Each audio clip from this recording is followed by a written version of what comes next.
Well, usually the month of October is deciding whether or not the Great Pumpkin will come this year, what Halloween candy that Mrs. Johnson will give out today, or what creepy crawly movie is going to come out this year. And I'm going to discuss with you guys something creepy, something dangerous and vile and should never be touched. And that is Donald Trump's hair.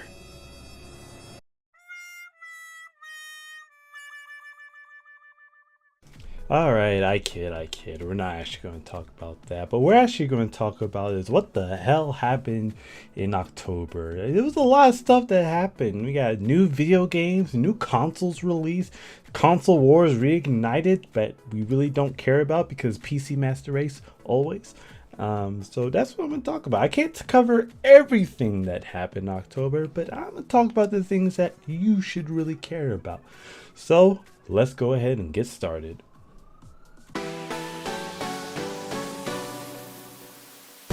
Start things off for the month of October, we got Mafia 3 for the PC, PS4, and the Xbox One. This was published by 2K Gaming and developed by Hangar 13, aka Hangar 13, because some of you just don't get a joke. Moving on, in all honesty, this game is a GTA clone. It does a lot of similar things to GTA, open world, take this car, punch that old lady, all that good stuff, but overall it's pretty much doing the same thing GTA does, but at a worse rate. It's a little bit more repetitive. It's not as fun as GTA is. So obviously if you are playing GTA and want to try something different, just something with a different story but has the very similar mechanics, then Mafia 3 is the game for you. Or if you're just new to the type of games that GTA and Mafia 3 are, then I would also recommend this game. However, because of the gameplay, it can be very repetitive and you'll most likely put it down after an hour just because you'll just get bored doing the exact same thing. And the only thing that really just ties this game together is the story. The game does an immaculate job with the story. However, it can be very repetitive gameplay and you play a game for it to be fun, even though story is very important. IGN gave this game a 7.5 out of 10, and Metacritic gave this game a 62 out of 100. For the purpose of my videos, I don't put a number per se to the game. I just say whether or not you should buy it, you should not buy it. In this case, I would say you should buy it, but on sale. I would not pay full price for this game just because with PC, of course, there's going to be a lot of glitches, and the fact that if you're already on GTA 5, you're pretty much already doing the same thing. So story rich indeed, gameplay not so much. So let's go ahead and move on. Alright, let's go ahead and move on to Gears of War 4, and this definitely is a must buy. Why? Because it's Gears of War 4, that's why, ladies and gentlemen. Now, besides that, it does everything that Gears of War 3 made you fall in love and laid to bed with over and over again, but 20 times better. Graphics are improved, it's a new generation. It's essentially like what God of War 4, 5, whatever you want to really call it, since there's like 6 God of War games. But this game is absolutely amazing. I haven't played it, but you know, this series is about what you should buy, and from what I've heard and the reviews I've seen, this is definitely a must buy. You should definitely buy it if you own an Xbox. You know, this is one of the staples for the Xbox franchise, so I would highly doubt that they would get this one wrong, because if they did, you know, the only thing left on Xbox would be Splatoon or Halo. So definitely get it. It's fun. The multiplayer is absolutely amazing. It draws in elements from different games, such as, you know, CSGO has the arms race. If you've heard of this game called Killing Floor 2, you fight a bunch of waves and then you fight a boss. They also have that in Gears of War 4 with the Horde multiplayer. And of course, you got your classic team deathmatch. Now, one thing that the game kind of fails at, and that's the domination. And you know, that's a best of 13. So you're just playing a long ass game, and it can be kind of not fun. So definitely go buy it. Must buy for the holiday season. So let's go ahead and move on to, of course, the next one. Sir, they're killing each other. It's okay, Mr. Dukes. The strong shovel money faster. Let nature take its course. Alright, ladies and gentlemen, now to move on to the most anticipated game of the fall's video game season, and that is Battlefield 1. Not Call of Duty Infinite Warfare, that comes out in November, and we'll be looking at that in the November review. But Battlefield 1 is definitely, if you're a man that likes to shoot things like I do, definitely want to play this game. It does everything correct. It doesn't do everything perfect. Now, I'm not giving this no number, but this is definitely a must-buy if you enjoy shooting things. Why? It's set in World War One, not the cliche World War II, but we're in World War One, so you have to deal with a lot of issues that a lot of World War One veterans had to face. You know, reload times, gun accuracy, all that stuff. You also have to deal with tanks and planes and weather environments, which at first I do gripe about because it does force you to adapt to the weather changes. So if you're a sniper, if in something there's a fog or a dust storm, and you're obviously going to have to switch your class or weapons in certain cases. There's four different classes, four main classes. You have your scout, which is your sniper class. You have your support, which is your tank class. You have your medic, which to me is the most all-around class. And then you have your glass cannon, aka the assault class. Each with different weapons and different abilities. There's also gadgets, so each role or class does different things with their gadgets. You know, scout, you have a sniping shield as well as a little tripod for your sniping, which is not really that useful whatsoever. Medic, you revive people, heal people. Assault, you blow up tanks. You can also blow up, not really blow up, but do light damage to small tanks that really help. So it does force you to have a team of diversity to tackle pretty much any situation. Now, this game does have some issues, I'll have to admit. There is some glitching. Now they do make buildings destroyable, however it seems to also be glitched out with certain things. Like for example, the flamethrower was going through walls. Hello? Last time I checked, fire can't go through walls unless it was like an explosion. So yeah, just flamethrower, just lighting up a building, but just aiming at a wall, and the flames were just going through. So some glitches there. You know, of course, there's like the ragdoll physics. Apparently, not apparently, I've witnessed it as I played it myself and owned this game. Ragdoll physics with people getting blown up and their bodies just glitching out through walls. And there is some glitches, like I glitched through a damn a cart or something, and it would not let me get out, so I had to blow myself up so I could just respawn. Otherwise I would have to quit the game and then enter back and join my friends. So definitely a must buy. You know, you got different multiplayers. You got Operations, which is the longest and I would not recommend, but they also have Conquest, which is essentially a smaller version of Operations, but it's pretty much just capture, not really capture flag, but like Dominion, Domination.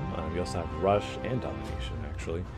And of course the classic Team Deathmatch. There's also vehicles you can ride in. You have small tanks, heavy tanks, mobile carts, not really carts, but you know, smaller than a small tank, which is really weird. You also got biplanes. If your team is losing, you get a train, a big ass boat, or a zeppelin, which is my favorite thing to say all the time. So definitely a must buy for the holiday season, just because it's really good and it's something different in Call of Duty.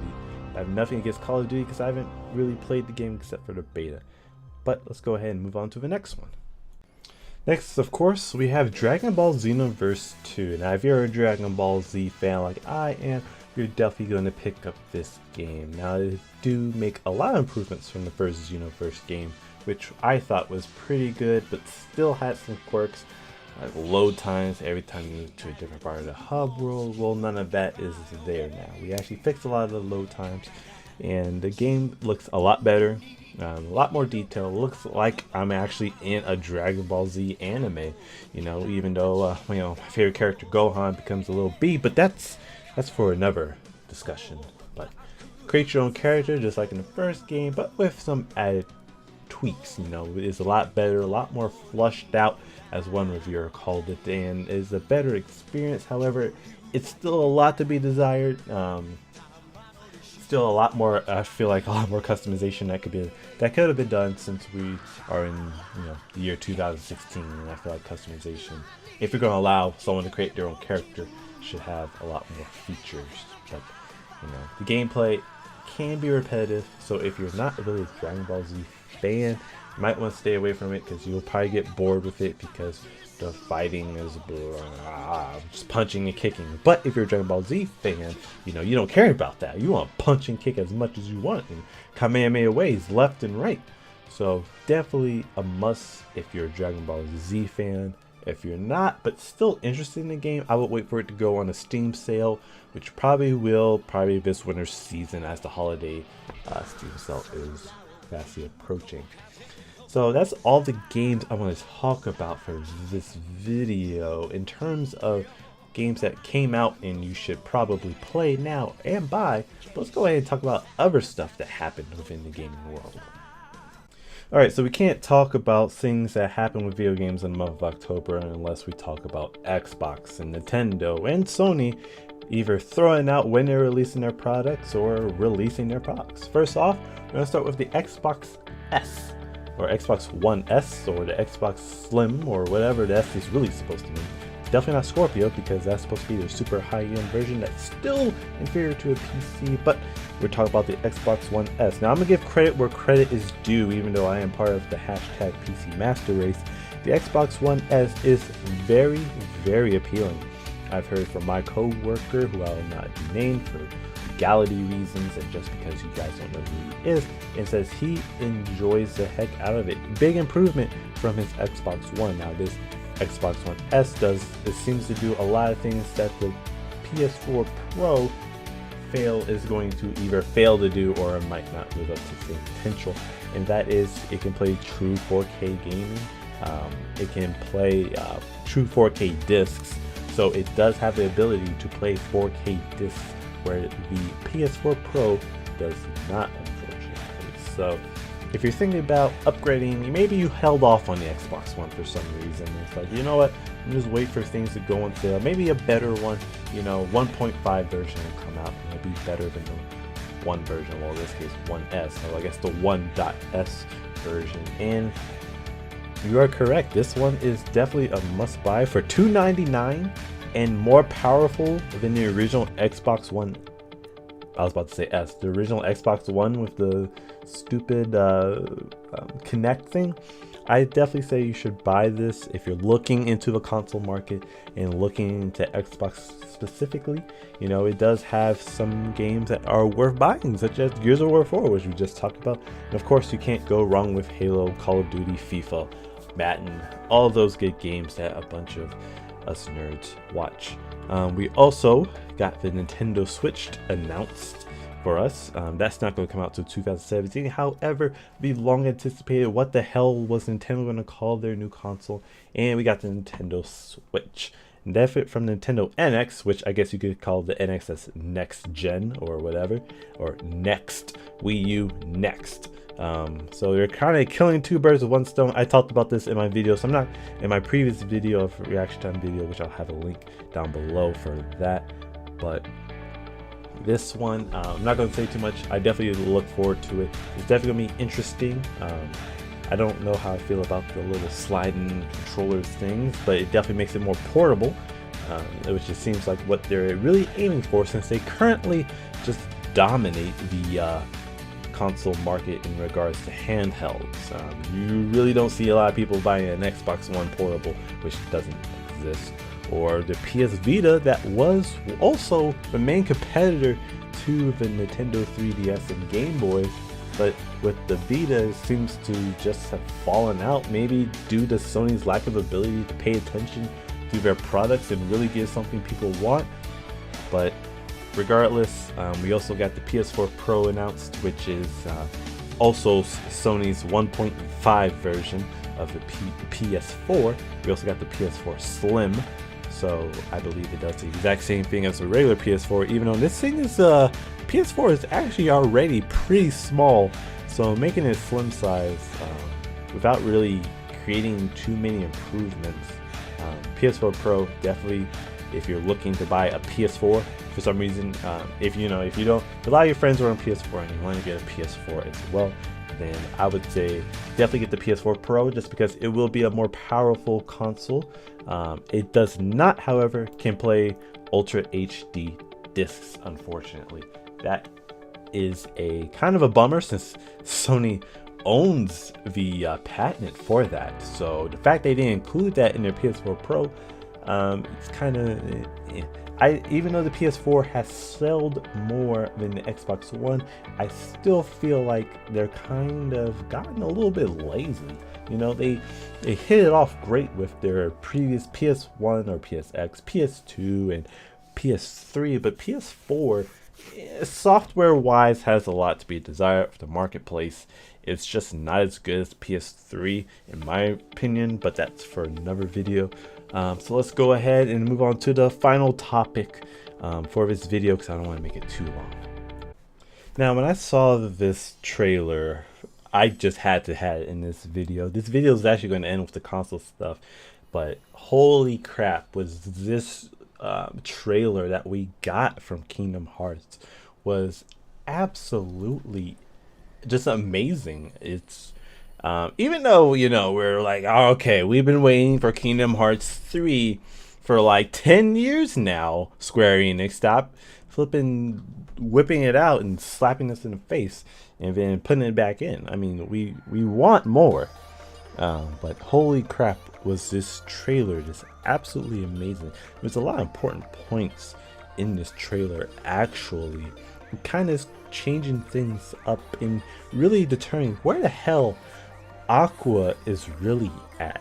We know she's in the dark realm, as I call it, you know, the dark side of things, where all the Heartless are at. But, you know, I don't want to go too deep into it, because I feel like this trailer deserves its own video in itself. And that's actually, I think, what I'm gonna work on next, is a video for Kingdom Hearts series in general. You know, what is it about? What's the story? And that actually will probably take some time. You know, I'm in my, you know, senior year of college. But back to this video, it's just, you know, the important things, it says it's the final chapter prologue. That's the important, the name says it all. Final chapter prologue. So what does that mean? It means this is actually, we know it's a prequel. We know it's a sequel. It's a sequel to 2.5, which gave us more information, but it's a prequel to 2.8. I mean, the 3. So really, if you break up the Kingdom Hearts games into what they really are, now that they've been remastered, you know, you got Kingdom Hearts 1.5, you know, 0.5 being that chain of memories and stuff that happened in between 1 and 2. And then you have 2.5, you know, everything, you know, we got 2, and then some things that happened before 2, 358 days over whatever, math doesn't make sense there, because there's 365 days in a year, 366 if it's a leap year. And then events of Kingdom Hearts 2, and then we got Birth by Sleep, which actually is a prologue to everything that's happened and made you more confused. But then we got Kingdom Hearts 3DS Dream Drop Distance, which kind of stops you in the face because it has a 3 in front of it, but it's not really Kingdom Hearts 3. It's actually Kingdom Hearts like 4 in this case. That's why I probably dedicated a video to naming conventions for games. But besides that point, and then now we have 2.8 Final Chapter Prologue, which seems to give us some more backstory, actually, because if you've played the mobile game, it seems like that's what the cutscenes are all going to be about, is from the mobile game. So I haven't really played the mobile game, so I'll probably watch the cutscenes. I doubt it's going to be actual gameplay, because if it is, that's crazy. But, you know, just important things in this video is that it just shows Aqua. It's pretty much going to be the Aqua game that she deserves, because she's been, you know, she's pretty much saved other people's asses. But that's for another story, another day. I know I didn't cover everything in this video. You know, Skyrim got remastered, but you know, I haven't heard too many good things about the Skyrim remastered, at least on PC, and that's really where it's worth playing.